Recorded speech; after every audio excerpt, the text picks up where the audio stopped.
Welcome to Therapists Uncensored, a podcast where therapists freely speak their minds about real-life matters. Welcome to Therapists Uncensored. This is part 2 of a conversation between Sue Marriott and Tracy Campbell on the very basics of attachment and secure relationships.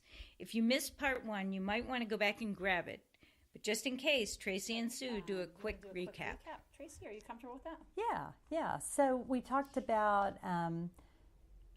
security, and we were talking about, or you were talking about, if 70% of the time that we have someone who gets us, right? They pay attention to us, they pay attention to our needs, and they're there for us 70% of the time. That's security. Like, it doesn't have to be a bunch of people. Mm-hmm. It could just be one person, and they don't have to be there all the time. Right. And that's where you said 70% of the time. Yeah. And then we were talking about the two different types of insecurity. And one of them was dismissive, or I wrote down avoidant insecurity. That's right. Depends on if you're talking about kids or adults. Yeah, and so that is like with the avoidant insecurity, that's where, you fall and no one notices, or you cry and no one comes to you and attends to you. The adult or the attachment figure doesn't acknowledge your signal of distress. That's right. The primary is not there enough. Right. Perfect. So they miss it for some reason. They're not bad people, but for whatever reason, they miss it. Right. And so, like you were saying also, that if there was a kid who maybe goes in his room and plays with something, right, and then when the mother leaves, the kid doesn't act like he really notices that she's gone. Right. He doesn't really react. Right. And it's not that he's given up the need to have that. Yes. It's just that he's kind of trained himself not to. Not to express it. Not to express it. And even not to feel it. Yes. These kids are the ones that have given up hope. Right. They've learned that they're maybe, and another thing that I got what you were saying is that, like, maybe the mother had a mother, right, whose mother didn't pay attention, pay attention to her needs. Mm-hmm. We can, and this is not a blame game, because we could run it up the generations. Right. But my point, the way I understood it is that, so rather than crawl in the mother's lap, that kid might like sit right next to the mother and play, but might not even look at her. You're right. Might not pretend like he wants her attention. Right. Like, that's exactly right. Okay. Because the child will not even know, as they grow up, we know this, that they don't recognize their vulnerability, they don't recognize their needs, they don't express their vulnerability and needs because they don't recognize it. They're not denying them. Mm-hmm. They don't feel them. They learn to shut it off. It saved their life. Right. Absolutely. It was adaptive to not feel and express their vulnerability and their needs. Got it. Okay. And then the next insecurity, the second insecurity, is preoccupied or anxious insecurity. Yes. And those are kids that couldn't be soothed. Right. That their arousal is very high. That what I found was really interesting is when you said that they would have hope, and then they would get disappointed, and then they would be hopeful again, and they would get disappointed again. And so there was this, they responded to inconsistency. Exactly. So they can't quite settle. Like, the person is there for them, but because they're not reliably there for them, they can't relax into the mother's arms. They can't relax into the partner's arms because they feel like, you just left, so I better hang on and cling on, or I'm going to lose you. So those are people that we might think like, you're so needy, or you're so clingy. Oh, yeah, totally. And again, you earlier were identifying with this. I can completely identify. There's a way that I can get right into preoccupied mode. graduate students, or it's adaptive to get preoccupied. like, what do you want? What am I supposed to do? Oh my God, I'm never going to get it done, And I know about that part that acts out and then calms down. Right. Or that can't calm down. That can't. Right. That can't calm down. Exactly. That can't calm down, right? So acts up and can't calm down. Right. Yeah. Because we can't settle into... Well, I know about that part too. Yeah, exactly. And we think that we have to be on the ceiling to get our attention when we're in that mode, right? We have to be big and loud and bold and text 1,000 times and and that's the we don't trust that everything's going to be okay. The person is still there. It's very difficult to settle into that more peaceful place of, it's kind of like the moon, when the moon is gone, it's still there. We just can't see it. And if you just settle down, it'll come right back. It'll reappear, or the sun. Are these people who have given up hope? No, remember the people who gave up hope are the dismissive. Got it. So those dismissive folks that have given up hope, that they don't know they've given up hope. It's not like they're like, I really want this, but I'm not going to want it. It's even before that. It happens at a more primitive place than that. So they don't even know they want it. They don't even know they want it. They don't know they want it. At least not reliably and not consistently. They don't know they want it. And the it is the attachment. The attachment, the primary, the relationship. So yes, I want you as my girlfriend, but when you're staring at me while I'm typing on my computer, I'm like, what are you doing? And I forget that I want it. Uh-huh. I feel intruded by you as you stare at me while I'm... Can you say that in a different... That feels really important. So these folks get in relationships, right? And again, us as these folks, this is not just these the folks dismissive. out there. Yeah, when I'm in my dismissive mode, right? Like these are not what we talked about last time. They're not introverts or even introverts aren't anti-relationship by any stretch. We're not anti-relationship. We want a relationship, but once we get in the relationship and somebody gets closer to us, our attachment system gets more activated, and literally, so I might be in my autonomic regulation system. What does that mean? It means I'm self-soothing. I don't need anyone. I'm playing my Xbox, or I'm looking at social media, or I'm I'm at work, because I get my goods from producing things, or from being productive, or from feeling efficient, right? It's not co-regulation. So you and I are together, I'm not going to be so much turning to you. It's not that I can't ever, it's that it's a harder journey if I'm active with my task. So as the child, it's they're playing their xylophone. As the adult, they are working, let's say, whatever that means, checking their email. A secure adult is much more fluid at they're fine with being okay by themselves. But when you get home, they get up and they greet you. If we're together, I get up and I hug and kiss you and say, hey, babe, welcome home, right? We have a reunion because we've been separated. It's natural. But if I'm more on the dismissing side, and the way my personal take on these attachment issues are, I don't find people in a single category.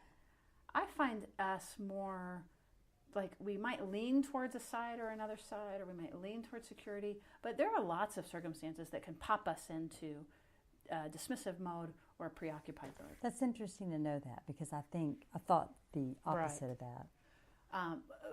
We're talking now more about a Sue thought than a research thought, although there is good research to talk about attachment on a continuum instead of in the distinct categories. Mm-hmm. But what I find clinically relevant is, instead of you are preoccupied, Tracy Campbell is preoccupied, is not as helpful as when you get more preoccupied and that you might tend toward that side of things. How do we paddle back towards security? Both in yourself, so that you're relating to yourself securely, but also with your partner, that you're relating to him or her securely. Yeah, because I feel both. That's dismissive and anxious, avoidant. Now research preoccupied. Right. Preoccupied. It's easy to it's tidier from a research perspective to have it in categories or quadrants. But this is what I want to add to this data or this field about really talking about it much more on we're not so tidy. Human beings are not so tidy. I don't find that as clinically helpful as this concept of a process. It's more of a process. Like there are moments in my relationship where I am relaxed and I'm soothable and I'm flexible and I'm more secure. And there are moments in my relationship, particularly, for example, early in a relationship, or if we're having trouble or what have you, that I'm going to get more preoccupied and intrusive, and instead of throwing softballs to my partner, I might throw hardballs. Why did you, right? That's going to be more on the preoccupied side. Or if that doesn't work, I might move over to dismissive and be like, whatever.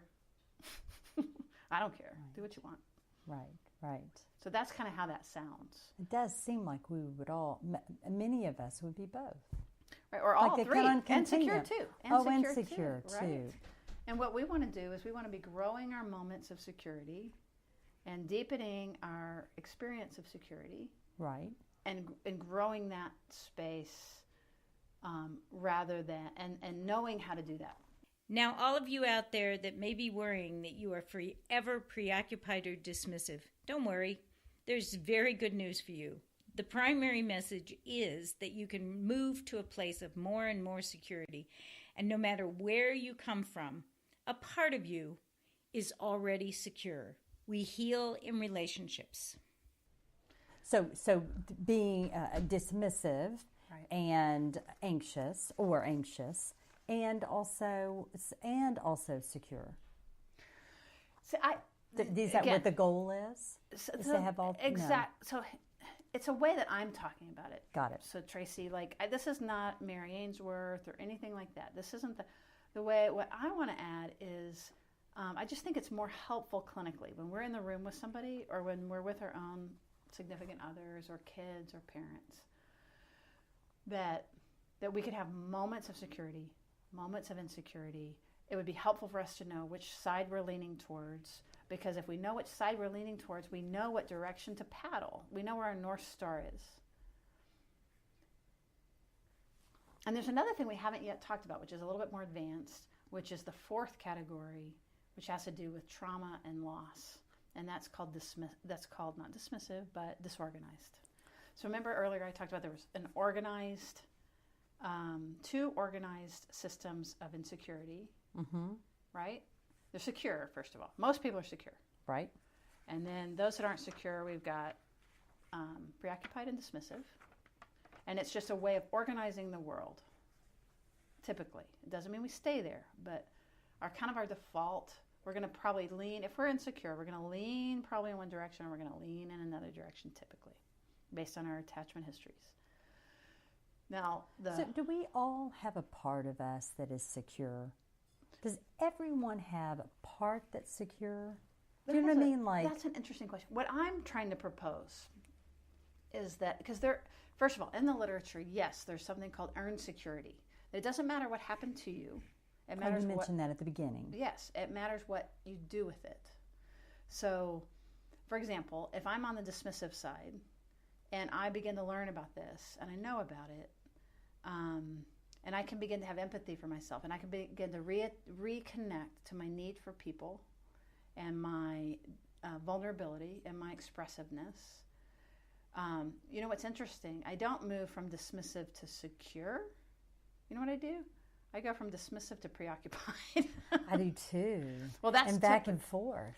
Right, but it typically goes dismissive, preoccupied, secure. Dismissive, preoccupied. Right, because first there's secure. no hope. And then maybe there's a little hope, but now I'm scared to death, so I'm going to cling like my life depends on it onto this person. So I get preoccupied, which is why the dismissive doesn't want to deal with feelings, because they're a big old mess. Why would you want to tap into that tsunami? But if you have enough support, you tap into the tsunami, you begin to feel your need and your vulnerability. There's no management of it. It's crazy. So that's why you get preoccupied. But if you keep going and you keep working, you can earn your way towards secure. Now, I don't think I don't know about what declarative things to say, but I'm just going to say it anyway. I don't think anybody is only dismissive, and I don't think anyone's only preoccupied, or even is only disorganized. So yes, in answer to your question, I think that everybody has some security, and that we have the capacity to grow more and more security and more holding of relationships. We had talked about dismissive people kind of being more, when I'm more dismissive, I'm more self-oriented and I take care of myself. And then when I'm more preoccupied, it's very hard for me to take care of myself. And if my other isn't there, I'm highly distressed. So I don't have that self-soothing capacity so much as you could soothe me if you'll call me or text me or email me just right. Right. So what did you say? Dismissive is you take care of yourself. You take care of yourself. Bootstraps. Right. Dismissive is bootstraps. John Wayne. Got it. Right? Like we're an island. And then anxious, preoccupied. Anxious. That is, like the, Britney Spears. Like, I don't know. I'm not saying that she is preoccupied, but you know what I mean? Like the high affect. I'm going to wear my bikini. I'm going to, do whatever I can to get my relationships and my attachment. I'm very, very focused on attachments and relationships, and you can take care of me, and guess what? If I don't feel good, it's because you aren't taking care of me. It doesn't have anything to do with me. It's because there's something wrong in the environment. So then, is the next one, is that the disorganized? Disorganized. Yeah, disorganized. Is that the third insecurity? Yeah, a lot of people don't want to talk about it because it's a painful category, and it's hard. It's just it's by definition, it's not as organized as the other ones. But I'll tell you, the research is that it's basically when people have had unresolved trauma and or loss, like if you've lost a parent and it hasn't been processed well and you haven't had enough support. So I kind of think of it like, think of a hardwood floor, and you're going along and all of a sudden there's a part that's mushy and that you might fall through. And so, for example, you've been sexually abused or what have you, we might be going along fine, but then something triggers those old feelings. They're unprocessed. And so I'm going to collapse into some pretty powerful feelings it gets into a whole other subject of like live or Memorex or implicit and explicit memory. We won't go into that, but it's a form of attachment where that it's not an organized way of relating. And we're a little bit all over the map. And what does it look like? Well, I'll tell you, with kids, again, this is where, I'm a little hesitant to talk about it a lot without more support for listeners, right? But, so the kids, I talked about the strained situation where the kids come in, the mom leaves for a few minutes and comes back. So remember secure, the kids go to the door, cry, come back soothed. Preoccupied, go to the door, cry, difficulty settling and soothing. Dismissive, those kids look like they don't mind if the mom leaves a little bit, but it's more on return. They don't run back to the mom. Disorganized, they literally go in circles. The source of their comfort is their pain.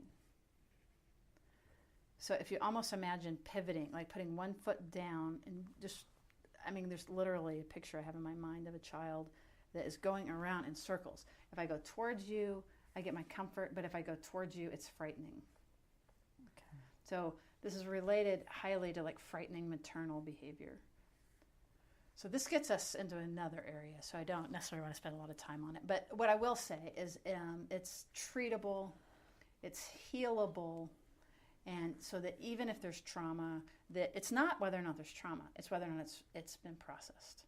So what we want is to steer folks more into a mode of creating what they call a coherent narrative.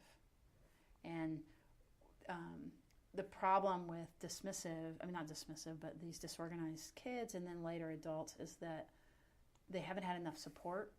It's not that trauma happened, it's that they didn't have enough support, or they didn't, for whatever reason, there was a hitch in getting enough support. So maybe like a parent died, and maybe the other parent was grieving so much. Exactly. That's a great example. That no one really was able to tend to. The child got missed. And so the child learned to create this personality around it, but there's this pocket of pain. And so it's not that there's pain, it's that it's still a pocket. So when you create a coherent narrative, you can say, up until the age of 6, things were this way, it wasn't perfect, but we were able to talk through things and blah, blah, blah. And then I don't mean blah, blah, blah, but because actually what a coherent narrative sounds like is that I'm able to keep talking. And again, I think this is getting pretty advanced for where we are, but it's interesting because the way they measure attachment is language. And it's not what you say, but how you say it. So if I'm able to tell you the story of my history, but stay connected to you and not get lost in the story, or that's one version of where things go off. Or if I just say, it was fine. Yeah, I had a good childhood. My parents were great. What else do you want to know? Right? Like that kind of stiff narrative is not a coherent narrative. It's not complex. It's not believable, right? Like it's you can feel that person has an investment in shutting down feeling. So which category is that? That's the disorganized. It's either disorganized or dismissive. Or Ooh, dismissive. High five on that, girl. You're getting it. So what you said, a stiff narrative, like it was great. My parents are great. Exactly. So notice that the intention is to get you away from the topic. Attention is to get away from, and that could be dismissive or disorganized. Well, or both. that particular thing has to do with dismissive. So anything to get away from. Right, because remember, they're like, fine. What's the problem? I don't know why you call me so much. Right. So what you were saying is, you just said get anything to get away from the problem. Right. And that's where you were talking about the disorganized or the dismissive. I was mainly talking about dismissive. So what's like... I don't know why I'm having trouble. You know why you're having trouble getting the disorganized? Because it's disorganizing. Interesting. So do you think when you're like, sometimes what I feel like when I'm talking to a client and I feel myself get confused. Yes. And is that kind of a cue that maybe yes, this is a disorganized insecurity? Absolutely. Is that how you would say it, disorganized right. insecurity? I mean, there is supposed to be such a thing, and I think there is such a thing of having a secure base, but then having a disorganized attachment. And that is probably more in the realm of loss. Mm-hmm. Like things are going pretty well. You have a traumatic loss, brother, close sibling, like a traumatic loss that wasn't supported enough because probably of the impact of the loss, as you said. That's an example of like you could be secure, but then have this loss. What about a move? Like a move where you're so heartbroken because you're leaving your friends and your parents are like, oh, they're not tending to. I think it's less about the event and more about your experience of the event. I think some kids can move and bounce, and other kids you move and you've taken their it really I think depends. And again, kids with a secure history are much more malleable. They'll make friends easily, they'll adapt. But if we've got a little hitches already, and we have a very, very best friend, and then we get ripped away from them, and then we have trouble making new friends, that's going to be a very different experience.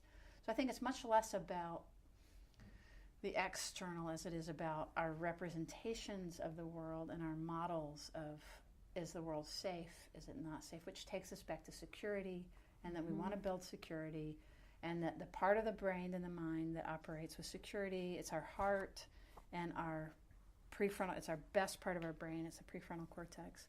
And secure relationships promote the feeling of predictability and reliability, and I can trust my mind and I can trust myself. And so that's kind of where I want to keep moving towards, is no matter what's happened to you, it's possible to create secure attachments and relationships with yourself and with your primary people around you. You don't have to be in a primary romantic relationship, but most of us need a person that we feel special to. That makes sense. So, thank you very much, Tracy Campbell. We're going to continue conversations like this on Therapists Uncensored and really help try to get the word out about this super, I think, was it valuable to you? It was incredibly valuable. I mean, really, I feel so much more clear on this. Awesome. It's very helpful. So there you have it. Hopefully this better understanding of attachment and insecurities can help you begin to grow security in yourself and your relationships. Come back for more episodes of Therapists Uncensored to continue this conversation and others. Check us out at therapistuncensored.com for show notes, more episodes, blogs, and more. Also, as always, please share and subscribe to our podcast. And to really help us out, leave comments or ratings for us so we know how we're doing. Until next time. Therapists Uncensored is Ann Kelly, Patty Alwell, and Sue Marriott. Cameron Lindsay edits the show.